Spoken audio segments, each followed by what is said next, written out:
Hello everyone, this is Ajinkya. Today I will present our work on ScrewNet, which performs category-independent articulation model estimation from depth images using screw theory. This is a joint work with Rudolf Lyotikov, Caleb Chuck, and Scott Neekum. This work was performed at the Personal Autonomous Robotics Lab at UT Austin. The primary motivation for this work comes from the manipulation tasks for service robots. Service robots are robots that will be helping us in performing day-to-day tasks. While assisting humans in such tasks, these robots would need to interact with the human appliances commonly found in human homes, such as, for example, a microwave or a refrigerator. These appliances are predominantly articulated objects, meaning objects consisting of a mechanical joint connecting different parts. In order to safely interact with these objects, a robot must reason about these articulation properties. For example, in order to safely operate a vacuum cleaner, it needs to understand the properties for the joint that connecting the two parts, the handle and the vacuum cleaner. One way to understand these properties is to actually estimate these articulation model parameters for either through observations or through interactions. The common way to the current methods to learn these models from observations have actually focused on trying to understand the relative motion between the two objects parts, either using by tracking relative motion using fiducial markers or by relying on the texture of the objects. More recently, um, the focus has been on trying to estimate these parameters directly from raw depth images, which is a more natural setting. However, all these current methods need to know what kind of joint they can expect in the object in order to estimate these articulation model categories. As you can imagine, this is very difficult to actually transfer to real world systems because a robot interacting with a new appliance might not know which kind of joint it might expect in that particular appliance. To address this, we propose ScrewNet, which is a novel approach to estimate the object's articulation model category and its parameters directly from raw depth images. And while doing so, it does not need to know the articulation model category a priori. It, uh, it uses a unified representation which enables ScrewNet to use a single network to estimate these model categories, especially the common articulation model category, namely hinge joint, the sliding joint, which was not there in the prior methods.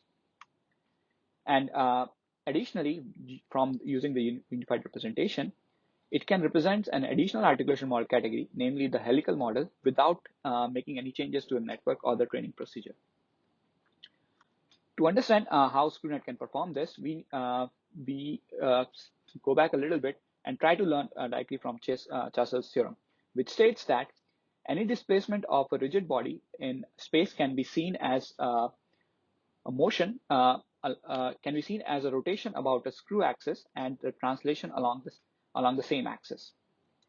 If we translate this to the motion of articulated objects, it can be seen as the motion between the two object parts can be seen as a sequence of rigid body displacements along a shared screw axis, and this axis is the joint axis. And correspondingly, the complete parameterization would be this screw axis as well as the rotations about it and the translations along it. To convert this more concretely, we represent the screw axis using Plucker coordinates that consist of two three-dimensional vectors. The first vector is the axis orientation vector, and the second vector is the moment vector of the line, which can be seen as the moment point on the line would generate about the origin. These three-dimensional vector actually corresponds to 6 degrees of freedom in three-dimensional space, but a line in three-dimensional space only has 4 degrees of freedom. So we impose two more constraints to correct for this.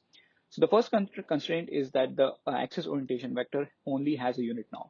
The second constraint is also known as the Plucker constraint, make sure that the moment vector and the axis vector are orthogonal to each other. And with this, the complete parameterization for the common articulation models would be the axis orientation vector, the moment vector for this the screw axis, and correspondingly the rotations and translations about the axis. With this unified representation, we use a fairly standard structure for ScrewNet. It uses a convolution network, in this particular case ResNet, to extract features later on which we try to predict the articulation model. These extracted features are passed through an LSTM layer that try to impose the temporal dependence between them in order to emphasis on that all of them share a common screw axis. And later, to predict the screw axis parameters from these features, we use a multi-layer perceptron. To train the network, we propose using screw loss that is grounded in the physical meaning of the lines in 3 dimension and the rotation and the translation about it. We tried using the L2 loss, but that actually led to subpar performance, and the results are compared in the ablation studies. The screw loss consists of 4 components. The first component is the axis orientation loss. So it basically imposes error if the predicted axis has a deviation from the axis orientation for the ground truth values. The second one is the distance between the axes.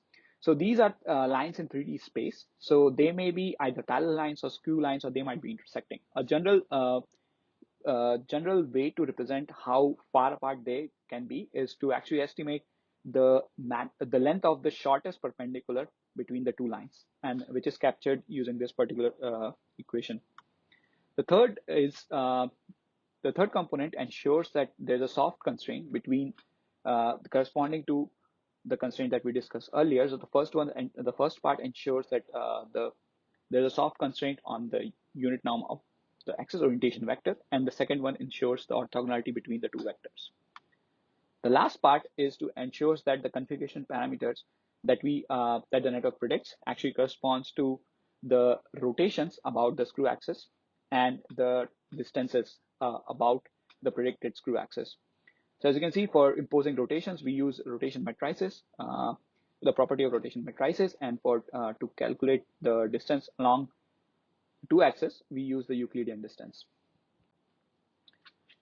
Later, to test if the screwnet actually can perform to test whether screwnet can actually give us all the benefits that we want, we conduct 4 sets of experiments. The first set of experiment focuses on trying to see whether the screwnet can generalize to unseen object instances from known object class. For example, it has seen instances of a microwave articulated object. Can it actually generalize to unknown object instances for another microwave having different dimensions? Second, we try to see if the network can actually try to pick up on and try to generalize within the category. So if it had seen examples for a microwave and a refrigerator, can it try to generalize to oven? This is the level at which the current methods can actually perform estimation for articulation method. The third one is actually when we want to test whether can we use a single network to perform cross-category articulation model estimation. And the last one is we want to test if we actually learn only in simulation, can we transfer the knowledge to real-world settings. The main benefit of this is in robotic setting, it's very difficult to collect data sets. And if we can achieve this, it would be very beneficial and we can deploy this for the robots in the wild. We test our system on 2 simulated benchmarking data sets and a couple of real-world objects. We compare our method against one of the current baseline state-of-the-art methods and 4 ablated version. The first one corresponds to the L2 loss, MSE loss, to see whether the screw loss actually is training the network appropriately. The second one is the hybrid loss that actually tries to impose the correct error on the screw axis, the position and the orientation, whereas it uses MSE loss for the configurations. The third one focuses on and tries to see if we actually need the LSTM layer in the network. And the last one was which just uses rather than using a sequence of images, uses just 2 images to predict the articulation model, parameters between them, or screw coordinates between them. So these are the results for the first study that we did, in which the robot is trying to estimate the articulation parameters for object within the same object class, meaning it is trained on a set of microwave images, and it tries to predict for another microwave having different dimensions. As you can, so in this one, we use three metrics to test the effectiveness of the learning. The first one is the joint axis orientation. The second is the position, and the third one is the configuration that were observed. Uh, for this particular data set, we considered four different objects, namely cabinet, drawer, microwave, and toaster. The cabinet, microwave, and toaster corresponds to a revolute joint, whereas drawer corresponds to a sliding joint. The green color corresponds to the error performance of our method, whereas the pink corresponds to the baseline method. And in these plots, the lower error is better. So as you can see, the ScrewNet actually across these three metrics, ScrewNet outperforms the baseline with better on average performance. And the thing is, like, the network needs to perform good on all these matrices simultaneously in order to actually perform a good object manipulation. The first one, in the first plot, you can see that for the cabinet class, the ScrewNet performs a little bit worse, but that can be seen as, but that is that is not a very significant error. It's of a 5-degree error, which is still manageable. For the second data set, we considered 5 objects in which we have dishwasher, oven, microwave, a drawer consisting of single column of drawers, another one is a drawer consisting of multiple columns. So the first 3 corresponds to revolute joint, and the later 2 corresponds to having a sliding joint. As you can see, the trends repeat, and the network is able to, ScrewNet is able to outperform the baseline method with a better on average performance. The next set of studies we did was to try to see whether ScrewNet can actually generalize for articulated objects within the same articulation model category. And again, you can see that the ScrewNet actually outperforms the baseline method. In this, we just considered the second simulation data set because the first object data set did not have enough diversity of objects. The third set of experiments that we did was trying to understand, can single ScrewNet generalize to articulation categories, articulation model parameters across categories. And in this case, again, the green corresponds to our particular data set. Green corresponds to the error reported by ScrewNet. Pink corresponds to the error reported by the baseline, and the other 3 corresponds to the error reported by the ablation methods. As you can see, again, that ScrewNet outperformed baseline and its ablated version with better on average performance.